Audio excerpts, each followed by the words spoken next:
विकास खंड दुर्गुकोंदल में पूर्ण तहसील का दर्जा 2007 में मिली है, लेकिन तहसील का दर्जा मिलने के बाद भी रजिस्ट्री, स्टाम्प, कोषालय की सुविधा अभी तक नहीं है। साथ ही तहसीलदार की नियुक्ति भी नहीं की जा रही है। सिर्फ प्रभारी तहसीलदार के भरोसे दुर्गुकोंदल तहसील कार्यालय का संचालन हो रही है।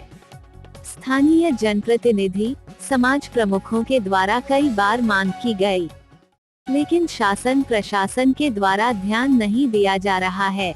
सर्व आदिवासी समाज अध्यक्ष जगत राम दुगा, युवा प्रभाग अध्यक्ष कुबेर दर्रो, पिछड़ा वर्ग कल्याण मंच के अध्यक्ष विजय पटेल, गौड़ा समाज अध्यक्ष लीला प्रसाद कुलदी, कलार समाज अध्यक्ष सियाराम जैन, व्यापारी संघ अध्यक्ष मुन्ना सिन्हा, परिवहन संघ अध्यक्ष श्रीराम बघेल ने कहा कि दुर्गुकोंदल में तहसील कार्यालय का दर्जा मिलने के 15 वर्ष बाद भी सुविधाएं नहीं मिल रही है।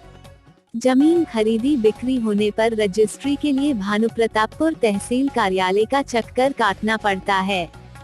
तहसीलदार की नियुक्ति नहीं की जाती है। आज तक प्रभारी तहसीलदार ही दुर्गुकोंदल तहसील के कामकाज को संभाल रहे हैं।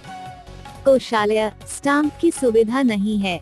इसलिए शासन प्रशासन से हमारी मांग है कि दुर्गुकोंदल तहसीलदार की पदस्थापना की जाए, प्रभारी तहसीलदार से काम चलाने की प्रथा बंद किया जाए, जमीन खरीदी बिक्री का दुर्गुकोंदल तहसील कार्यालय में रजिस्ट्री हो, कोषालय और स्टाम्प की सुविधा दुर्गुकोंदल तहसील कार्यालय में सुविधा हो। छत्तीसगढ़ और बस्तर के तमाम खबरों पर हमारी नजर, आपकी खबर हमारी कलम। बस्तर के तमाम छोटी बड़ी खबर से हमेशा अपडेट पाने के लिए अभी हमारे बस्तर न्यूज यूट्यूब चैनल को जरूर सब्सक्राइब कीजिए और वीडियो अच्छा लगे तो लाइक और कमेंट जरूर कीजिए। आज समय विशेष में बस इतना ही। कल फिर हाजिर होंगे नई खबरों के साथ। मुझे इजाजत दीजिए। नेहा श्रीवास्तव, धन्यवाद।